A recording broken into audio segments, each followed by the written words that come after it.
It's Peter Cox from the University of Exeter. Peter's going to ask some questions about the trade-off between model resolution and the size of an ensemble. Great, thank you.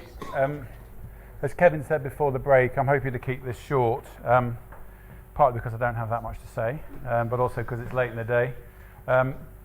So the title I came up with, and I always seem to come up with these grand titles and then think, I've got to talk to that now, was Model Resolution versus Ensemble Size, Optimising the Trade-off of Finite Computing Resources. And anyone who knows the way I've worked in the past is what I do is I try to engage people in a question I think is important, and they think, oh, it's not important. And then the only way you can engage them is actually to produce some really dodgy effort at it, which convinces them the bar's so low that they're prepared to jump over it. And that's basically what I've done here.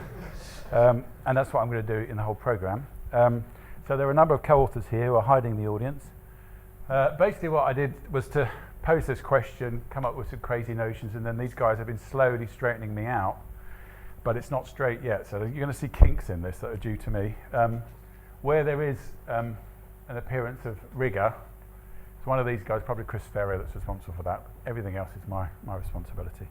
So the basic issue here is, what do? We've heard a lot already about the importance of resolution for removing biases. We've heard a lot about ensemble size in terms of working out what the risk of certain events are, like tipping points. We've only got a certain amount of computing resource. It's going up, but it's never going up fast enough. What do we do with it? Okay, and there's a question mark there.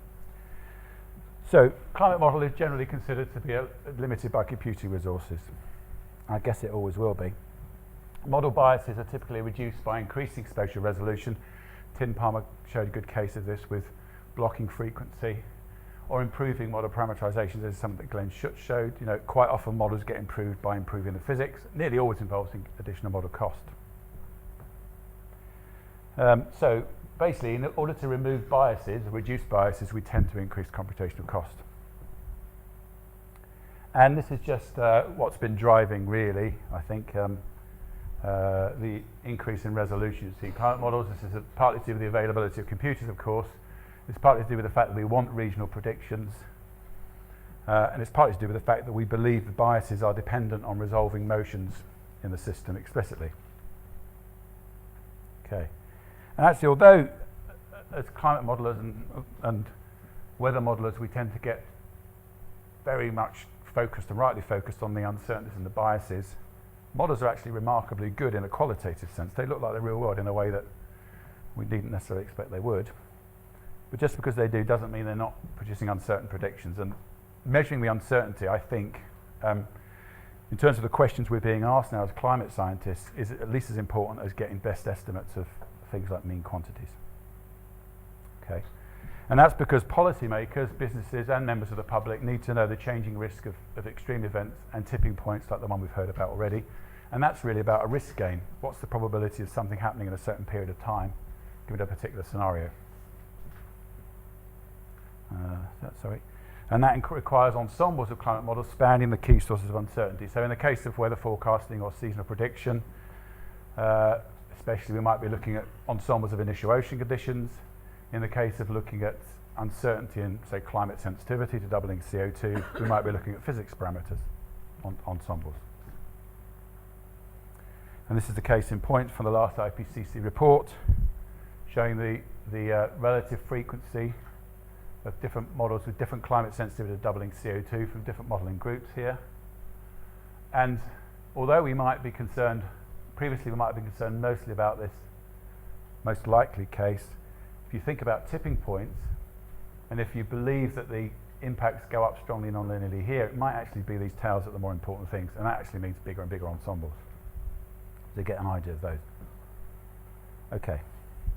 So there is a tension, undoubtedly, between increasing computational cost per climate model, increasing model complexity, and the feasible size of ensembles. Finite model resolution implies some biases. We heard about those in the last talk. Finite ensemble size implies some sampling error when you're trying to work out what the statistical quantities are that come from your model. So the question we're asking then, is there an optimal trade-off between model resolution and ensemble size that minimises the overall error in a predicted climate variable? And it will very much depend on the variable you're interested in. It also depends on how the uncertainties and the errors in the model scale with cost and resolution. Another way to put this is if we get extra computing resources, how should we use them? Should we increase ensemble sizes? Should we increase resolution? Should we do a bit of both? Could we even work it out? Okay, so schematically, we have this tension between model complexity, increasing resolution or increasing physics, complexity of physics, parameterization of the model, which should give greater realism of the model and reduce biases. And ensemble size, which is required to get a better estimate of uncertainty. And if we then imagine we've got a certain amount of computing resource that we always will have, there's a tension on this line here. This is hand drawn, so you can see it's not even the line I'm going to derive in a minute. Where you might imagine some point on this line that would minimize the overall error in some way, the overall uncertainty in some way, by balancing off the bias that comes from finite resolution with the uncertainty that comes from finite ensemble size. Okay, is there an optimal trade-off is the question we're asking. And of course in weather forecasting, this is a paper I found just recently in 98, published in QJ.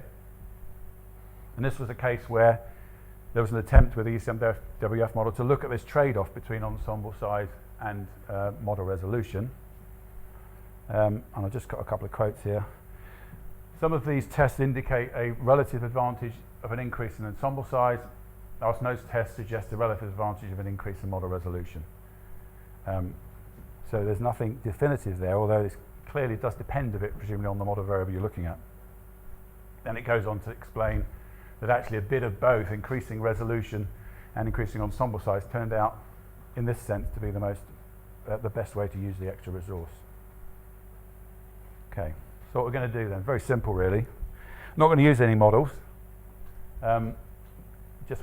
We will need to use the models ultimately if this technique works, but we're just going to look very simply at the underlying theoretical basis.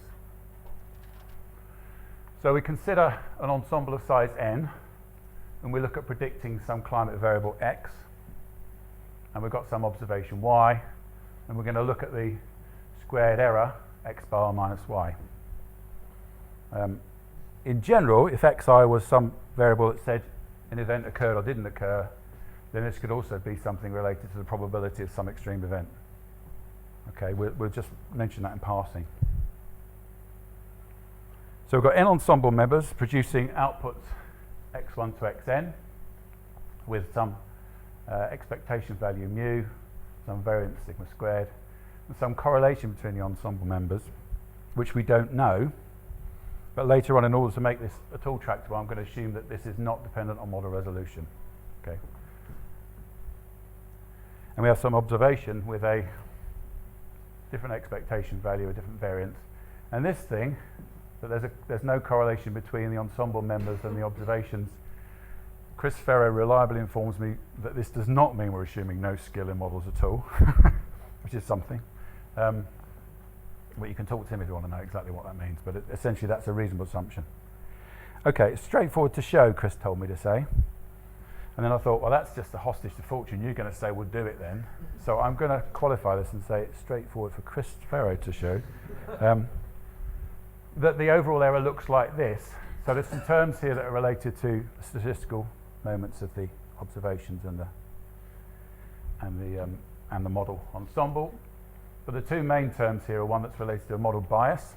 Yeah. Just for clarity, I mean, normally one sort of likes to think that the observations are a kind of random draw from this. If you had a Right. good ensemble, it would be a random draw from the ensemble. Yeah. So why do you have a different correlation between the ensemble numbers and the ensemble and the observation? In this case, well, this is a generic assumption to make, I guess, right? That we're not going to make any assumption about the correlation between ensemble members, except that they're not related to resolution. So the issue is, I'm going to have to ask Chris's help here. We can talk about it next. No, well, actually, if that's all right. I mean, there is an issue about, you're talking about the fact that we're not correlating model ensemble members with observations, is that right? Well, if you have a good ensemble, you'd like to think that the real world is just a random draw from it. Right. So why do you have a different correlation structure between ensemble members and... Yeah. Or maybe I'm misunderstanding. No, you're not. You want to take that one, Chris? I know you've got an answer because you sent it to me in an email.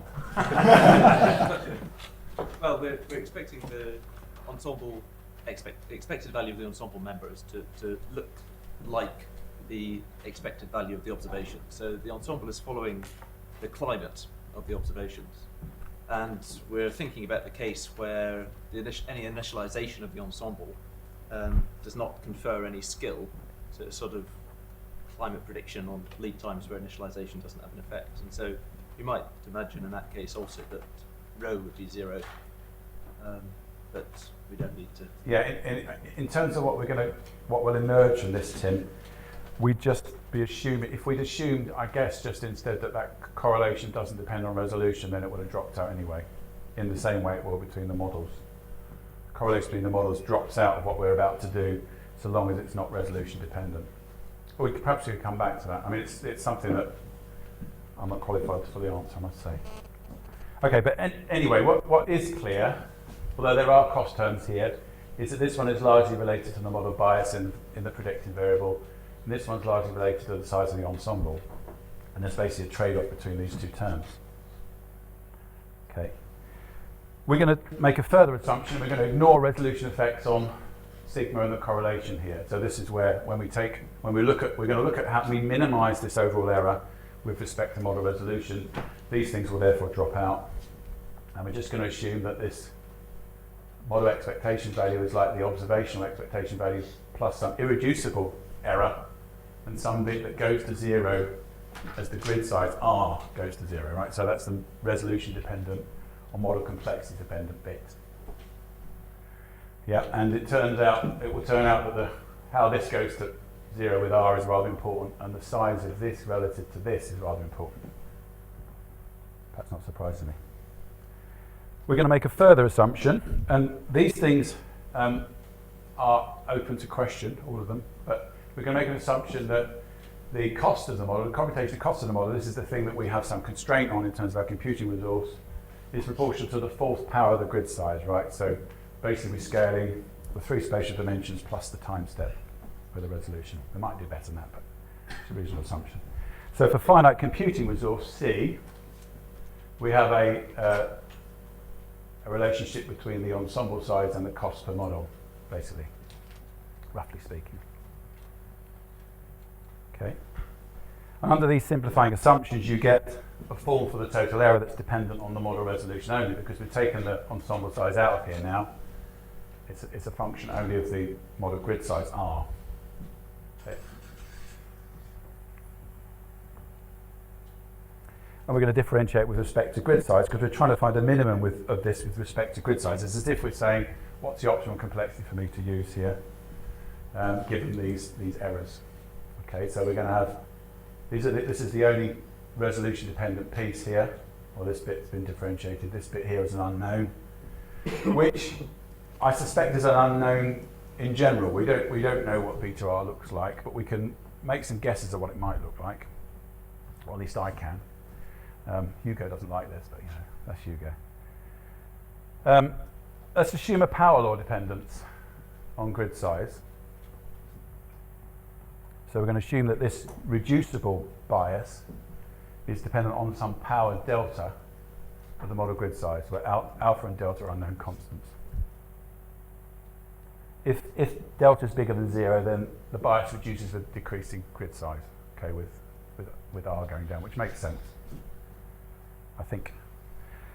The other thing we could do, and similar diagrams like this were shown by Glenn and also by Tim, is to look at just imagine that the reducible bias is just about the unresolved motions in the system, and we know something from atmospheric turbulence about how they vary with the spatial scale.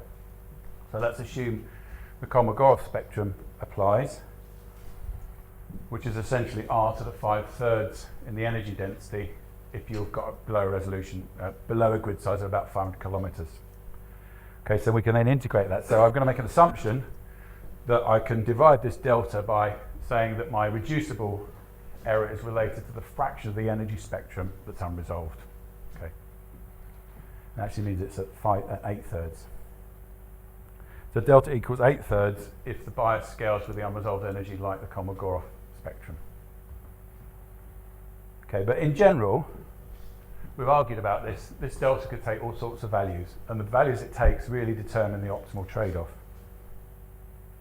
Okay, so in that case, what we're looking to do is to find the turning point of this thing, where r equals r op, the optimum resolution, as a function of these unknown parameters delta and alpha. 8/3 we take Kolmogorov for delta, and the irreducible uncertainty. And we're going to consider two limiting cases, because when we were debating this, we found out that there were basically two extreme assumptions, right? One is what I might call the optimistic model assumption, which is that this irreducible uncertainty is actually pretty small compared to the reducible one. So if we kept cranking up resolution, we would reduce the bias. In other words, that we can neglect this term relative to this one. Okay, and the case of simulation blocking frequency might be one of those. The other is the pessimistic model assumption, which is basically that most of the bias is irreducible. It isn't something we could just hit with a computer and get rid of. So in that case, the epsilon term is large and its beta term, this is a resolution dependent term.